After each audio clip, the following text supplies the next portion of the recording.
tilbyder en fleksibel ordning, altså med massage, idrætsskadesterapi og akupunktur.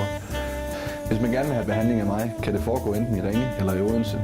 Jeg kan også komme ud til et enkelte firma og behandle på stedet. Jeg kommer her en gang om ugen, skiftevis formiddag og eftermiddag. Og der behandler jeg både med idrætsskadesterapi, akupunktur, massage og manuel terapi.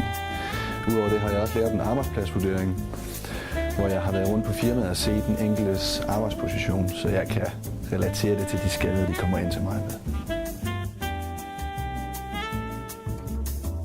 Massage, det går ind og løsner musklernes affaldsstoffer, myoser.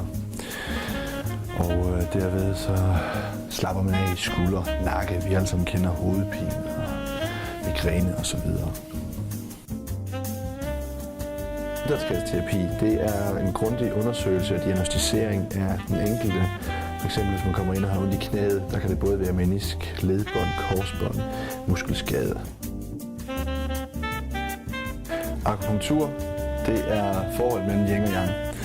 Det er ligesom dag og nat, det er de to modsætninger. Du har høfeber, du har smerter, du er generet på en eller anden måde. Den balance går jeg ind og genopskaber igen via akupunktur, via nålen. Manuel terapi, det er i al sin enkelhed behandling med hænderne. Musklerne går ind og trækker ledene ud af position, og derved skabes der en spænding i området og en hjertestikkende fornemmelse.